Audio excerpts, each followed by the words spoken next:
In June of 1645, the English Civil War ended, not with a cannon shot, but with a piece of paper. King Charles I, still convinced he was chosen by God, marched his magnificent army to the field of Naseby, a battle he would lose, not just to Oliver Cromwell's terrifyingly disciplined new model army, but to a stack of treasonous letters he foolishly left behind. This is the story of how an invincible king was undone by one cavalry charge and one catastrophic secret. The smoke of civil war had choked England for 3 long years, and the conflict had settled into a bloody, ruinous stalemate. Everywhere the royalist banners flew, the king's cavaliers were commanded by the nobility, men whose commissions were granted by bloodline, not military genius. They were brilliant in a charge, but notoriously difficult to control and quick to disperse once the fight was done. Parliament's forces were little better, a loose patchwork of unreliable county militias, each loyal only to its local general and often refusing to march where they were needed most. This system of inherited command and regional loyalty bred inefficiency, indecision, and defeat. Parliament's forces often won the skirmishes, only to fail to secure the victory. The entire apparatus of command was rotten. The lesson was clear. Parliament needed to stop fighting a feudal war and forge a truly modern army against a king who clung desperately to the past. The fix was Oliver Cromwell. A deeply religious gentleman farmer, Cromwell had risen not through noble birth, but through his unshakable faith and his profound, unexpected genius for the cavalry charge. He had seen firsthand the disastrous consequences of officers who prioritized their own prestige over the needs of the battle. He knew the war against a divinely ordained king demanded an army with a divine purpose, one that believed its success was evidence of God's favor. Cromwell's frustration boiled over in Parliament. "I profess, sirs, I love the king, yet I would cut his throat, if I could not otherwise but keep us from servitude." He wasn't advocating treason yet, but arguing for a principle, results over relationships. The result of this frustration was a pair of revolutionary acts. The first was the self-denying ordinance. This law demanded that every member of the House of Commons and the House of Lords must resign any military commission they held. It was a political guillotine, cutting the heads off the noble, often incompetent generals who had failed Parliament for years. The second act, however, was the true invention of a new age, the establishment of the new model army. This was not merely another regional force, it was the first national standing professional army in English history. It was a single, unified body of 22,000 men. For the first time, soldiers would be paid regularly, clad in a standard red coat, and crucially, they would be expected to serve anywhere in the country under a single military chain of command. This creation was a direct challenge, not just to Charles I, but to the entire social order that underpinned his reign. The new force would be led by Sir Thomas Fairfax, but its real beating heart and strategic mind would soon be supplied by Cromwell. The foundation had been laid for a new kind of conflict, where piety, profession, and skill mattered more than a gilded family crest. The king, meanwhile, viewed these reforms with a fatal mixture of scorn and ignorance. He saw the new model army not as a professional military threat, but as an army of prentices and tapsters, a rabble of low-born religious fanatics. Charles's most brilliant commander, his nephew, Prince Rupert, shared his contempt. They were certain that a single, spirited charge by their noble cavalry would scatter these ill-bred amateurs into the wind. This arrogance would prove to be a fatal strategic error. The year 1645 would be the true test of this new military invention. The king had regrouped his main force, securing supplies. Charles never truly saw the new model army as the singular, concentrated threat it was designed to be. He was distracted, too concerned with maintaining the illusion of royal splendor and the complex web of foreign negotiations to secure aid that was never coming. The new model army, however, had a focus as sharp as a newly forged pike. Its goal was simple, ruthless, and modern. Locate the king's main army and destroy it. The days of endless, indecisive campaigning were over. The final bloody showdown was coming, and one side was prepared to fight it with a clear purpose and an iron will. If you are compelled by how these crucial, hidden turning points shape history, please subscribe to our channel to make sure you never miss another deep dive into the world's most decisive battles. The king's confidence in his traditional noble army masked a growing desperation, one that would soon lead him to commit political treason that would shock all of England, a desperate bargaining chip he carried with him. And as the new model army, led by the stern hand of Cromwell, began its march, the king was unknowingly carrying the seeds of his own political ruin right in his baggage train. With one revolutionary decree, Parliament wiped the slate clean, forcing every noble, including its greatest generals, to resign their commission. But from this political vacuum steps the figure of Oliver Cromwell, a man whose zeal and ruthless efficiency transforms a collection of unreliable militias into the Ironsides, an army unlike any Europe has ever seen, commanded by skill, not birthright. The creation of the new model army was more than a military reform. It was a societal upheaval. This was to be an army of uniformity, literally. Clad in the famous red coats that would become the standard of the British soldier for centuries, the men were given clear direction and, perhaps most, radically guaranteed pay. The new model army was a professional job, instilling an identity independent of their commander's whims. The new structure prioritized two things above all: merit and godliness. The officers were often men of the middling sort, shopkeepers, craftsmen, or minor gentry, who had proven their worth in the early skirmishes of the war. They were promoted not because of who their father was, but because of their demonstrable skill in drill and leadership. This was a direct ideological attack on the king's system, a system that had held Parliament back. At the heart of this military machine was a drill. While the Royalists prided themselves on the spontaneous, aristocratic charge, the new model army prided itself on relentless, rote training. Every officer knew their role. This transformation to a cohesive national force was driven largely by the sheer force of Cromwell's will and his singular focus on the cavalry. Cromwell's cavalry, the legendary Ironsides, were the ultimate expression of his military doctrine.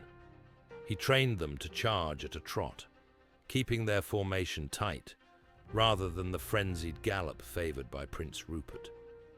This slower, controlled speed ensured the men hit the enemy line as a coherent, solid block. Crucially, when they broke the enemy, they were trained to immediately reform. This was the tactical difference that would win the war. Rupert's men were exceptional at the charge, but fatally undisciplined in the aftermath. Cromwell's men were taught that the pursuit was secondary to the battle. But why did Prince Rupert, the greatest cavalryman in Europe, keep making the same fatal mistake? But the discipline was not merely military, it was deeply religious. Cromwell filtered the officer corps through a severe moral sieve, favoring men who were devout, sober, and intensely loyal to the parliamentarian cause.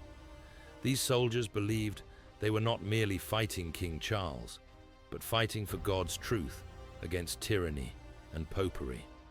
This zeal, this conviction of divine purpose, gave them a resilience and conviction unmatched by any other army in the field.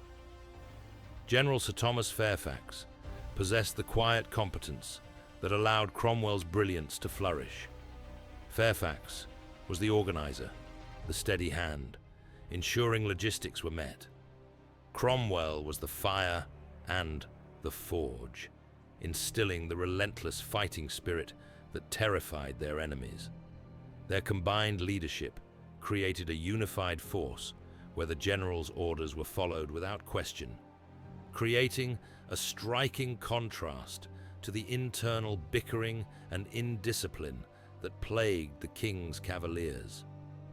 As the spring turned into summer in 1645, the new model army finally marched out from its initial mustering in Windsor, a unified, professional, and terrifying weapon.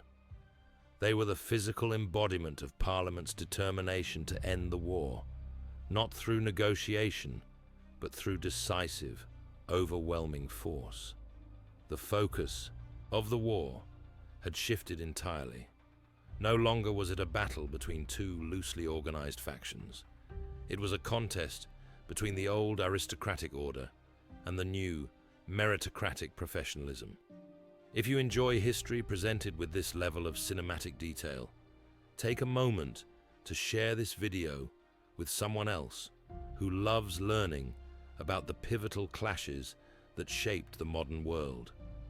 Meanwhile, the king, still underestimating the nature of the enemy he faced, was executing a distracting minor siege at Leicester, believing a show of strength was all that was needed to demoralize his foes. His hubris was about to lead him directly into the path of the very army he had so foolishly dismissed as a rabble. The scene was set, the armies were in motion, and the windswept fields of Northamptonshire were about to become the graveyard of the king's ancient authority. The morning of June 14th, 1645, dawned on a windswept ridge in Northamptonshire. Two armies, the new model army and the king's main force, line up for what each side senses will be the final, total collision of the Civil War. It is a high-speed masterclass in military discipline that will determine the fate of a king and his kingdom. The field of Naseby offered the perfect stage for the cavalry commanders to duel. On the parliamentarian right was Oliver Cromwell. Opposite him on the royalist flank was the legendary Prince Rupert, famous for the shock and speed of his charge. The battle began with the sound of thundering hooves as Prince Rupert led the decisive first move. His charge was everything the Cavaliers had hoped for, a blinding, crushing wave of speed and steel. It shattered the parliamentarian cavalry on the left under General Ireton, routing them completely. The royalist charge was so successful that it almost instantly threw the parliamentarian army into desperate jeopardy. The royalist infantry, sensing victory, surged forward. For a perilous moment, it looked like the king had won the day. But then came the catastrophic error, the flaw in the royalist cavalry doctrine. Prince Rupert, seeing the parliamentarian left in full flight, led his men not back into the fray to secure the centre, but in a long, undisciplined, and fatal chase after the fleeing baggage train. This pursuit was exactly what Cromwell had trained his own men never to do. Rupert's entire flank was stripped away from the battle. The king's flank was stripped bare. But what Rupert didn't know was that his chase was just about to lose Charles I far more than a battle. On the other side of the field, Cromwell's cavalry had engaged the royalist left. Here, the new model army's strict training paid its highest dividend. Cromwell's Ironsides, charged with discipline, held their formation and broke the royalist horsemen. But unlike Rupert's troops, Cromwell's men did not pursue. They stopped, reformed their ranks, and looked to their commander for the next order. That order was the movement that broke the back of the royalist cause. Instead of chasing the fleeing enemy, Cromwell led his perfectly disciplined, intact cavalry force across the entire rear of the battlefield. They did not pursue the vanquished. They struck the royalist infantry centre, which was fighting hard, but suddenly found itself attacked from the flank by 6,000 fresh, disciplined horsemen. The effect was instantaneous and devastating. The royalist centre was surrounded. The king's infantry collapsed into mass confusion. Prince Rupert, finally returning from his pointless chase, arrived to find his army in a state of terminal rout. His exhausted men were too late. The battle was already lost. The end was a massacre. The entire royalist infantry was captured, broken, or scattered. The new model army, commanded by the discipline of Cromwell, had not just won a battle. They had destroyed the king's field army in a single, surgical act. Charles I watched in horror as his cavalier ideal, speed, spirit, and honor, was systematically dismantled by the parliamentarian reality of discipline, reformation, and religious zeal. The military threat had been neutralized, but the political war was about to begin in earnest. As the king's shattered army began its flight, one thing was abandoned that would prove more lethal to the king than any cannonball: his personal baggage train, which held secrets that Parliament was all too eager to expose to the world. A profound military victory had been secured, and it was about to be weaponized by a political discovery. The cheers of victory had barely faded from the bloody field of Naseby, and the parliamentarian soldiers were already combing the ravaged terrain. The war was decisively won in a military sense, but history would be determined not by the pikes and muskets, but by a simple leather cabinet abandoned near the carnage.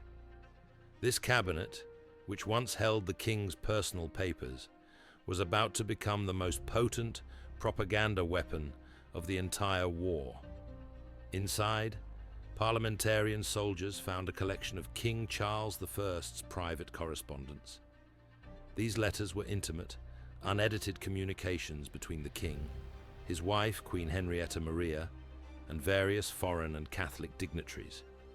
The men who opened the box realized instantly that they held the power to destroy the king's reputation and legitimacy entirely. The contents of the cabinet were a profound shock, even to Charles's most fervent enemies. The two most damaging revelations were evidence of political treason that confirmed every Puritan's darkest fears. The first was proof of secret negotiations with Catholic Irish forces. Known in part as the Glamorgan Treaty, the letters proved Charles was willing to compromise on religious legislation, granting concessions to Irish Catholics in exchange for 20,000 Catholic troops to be ferried to England to fight his Protestant subjects. This was the ultimate betrayal of his position as the supposed head of the Church of England. This betrayal was enough to turn the tide, but Parliament's second discovery in that cabinet would leave the king with nowhere left to run. The second revelation was the king's repeated, desperate entreaties to France, the Netherlands, and other European monarchs for foreign military intervention. The letters proved Charles was willing to surrender key English assets and even sovereignty in exchange for soldiers to subdue his own parliament. His personal ambition was clearly placed above the interests and safety of the English nation. He was not a divinely inspired king protecting his people. He was a desperate politician willing to sell out the country to restore his power.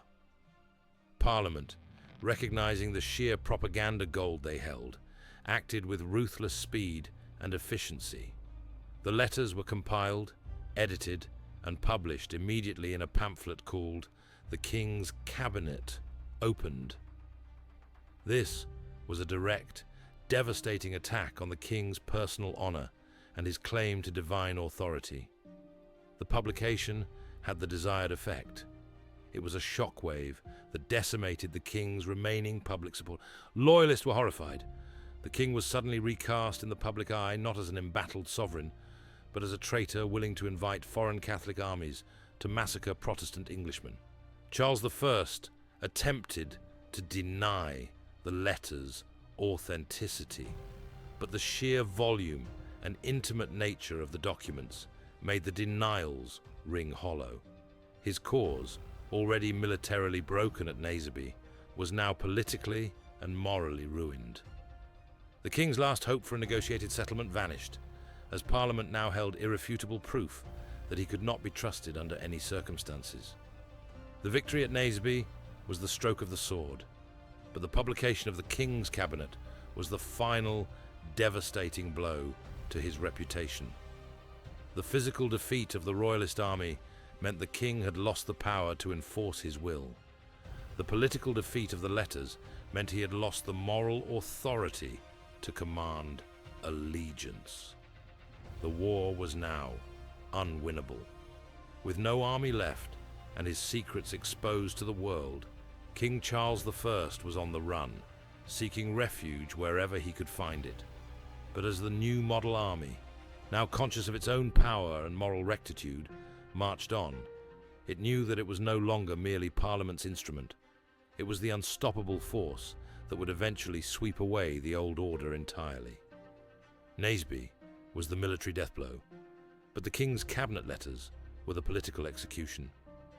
With proof that Charles I was willing to bargain away the future of Protestant England to Catholic and foreign armies, all hope of a negotiated settlement vanished.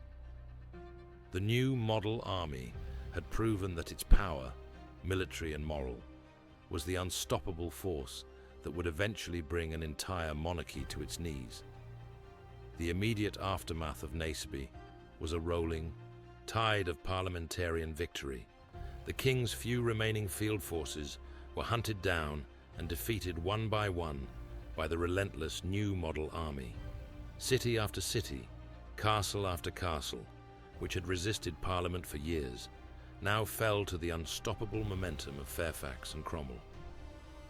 The psychological toll on the king was immense. He watched his kingdom shrink daily, realizing he had no military recourse left. His strategy had been utterly invalidated. In 1646, realizing that his capture by the new model army was inevitable, Charles I made the final desperate decision to surrender himself to the Scottish Covenanters. The king's flight signaled the decisive end of the First English Civil War, and it cemented the long-term legacy of the new model army. The new model army was no longer just a weapon. It had become an independent political entity, an army of ideology. The soldiers, the saints, now saw themselves as the true saviors of England. The victory at Naseby established the principle that merit and religious conviction superseded bloodline and social rank, granting common soldiers an unprecedented political voice. Finally, the battle established the blueprint for modern British military organization. The new model army, with its red coat, professional structure, and meritocratic officer corps, was the direct ancestor of the British Army. The principles of discipline and national command established by Cromwell and Fairfax lived on long after the Republican experiment failed. The victory was a testament to the power of organization over aristocracy, and the triumph of the common disciplined soldier over the aristocratic spirited charge. The siege of Naseby was more than a battlefield victory. It was the moment the old order truly died. The king's divine right was defeated by an army of Puritans who believed that God was not on the side of the monarch, but on the side of their pikes and muskets. The story of the king's downfall and the triumph of Cromwell's new model army proves that history isn't always made by the largest armies, but sometimes by the biggest ideas and the most relentless discipline. If you want to see more stories about the incredible battles and political turning points that shaped our world, make sure to subscribe to our channel and ring the notification bell. Let us know in the comments what piece of history you think deserves to be told next.